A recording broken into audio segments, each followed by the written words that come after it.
நேற்று வெளியிடப்பட்ட அதிமுகவின் தேர்தல் அறிக்கை குறித்து பல்வேறு அரசியல் கட்சித் தலைவர்கள் தெரிவித்த கருத்துக்களை இனி பார்க்கலாம்.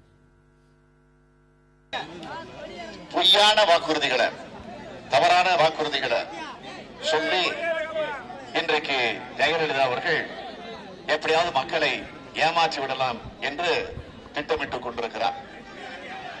ஆக அது நிச்சயமாக இனிமேல் ஜெயலலிதாவுடைய பாட்சா தமிழ்நாட்டில் படிக்காது.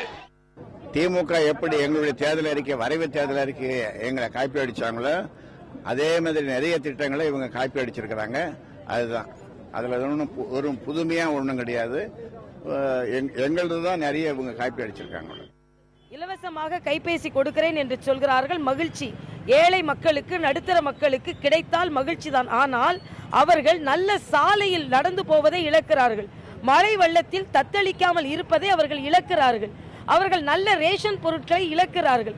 ஆக அடிப்படை கட்டமைப்பை எதையுமே நான் சரி செய்ய மாட்டேன், ஆனால் தற்காலிகமாக அவர்களுக்கு எல்லாமே கொடுத்து கொண்டிருப்பேன் என்றால் வருங்கால சந்ததியினர் எப்படிப்பட்ட தமிழகத்தில் வாழப்போகிறார்கள் என்பதுதான் நமது கேள்வி.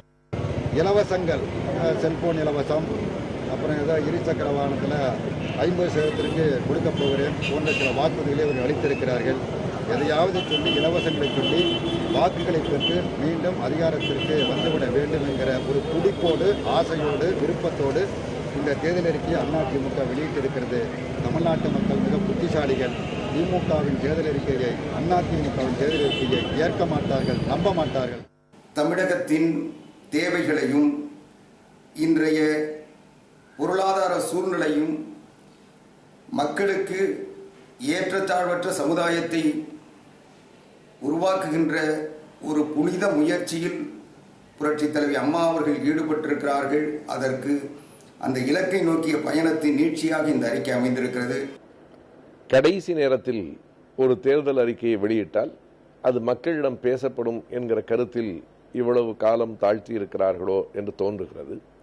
ஆனால் அந்த அறிக்கையில் சொல்லப்பட்டிருக்கிற செய்திகள் நம்பத்தக்கனவாக இல்லை. சொல்லி இருக்கிறவரும் நம்பக்கூடியவராக இல்லை. சொன்னது எதையும் இதற்கு முன்னால் அவர் செய்யவில்லை. இப்போது புதிதாக சொல்லுவதை யாரும் நம்புவதற்கு அணியமாக இல்லை.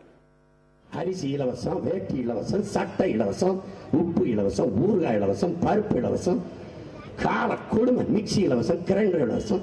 இந்த தேர்தல் அறிக்கை வரை 50 ஆண்டுகள் ஏமாற்றிய இந்த 2 பூதங்களும் திருப்பி தமிழனை முழுந்து வருது.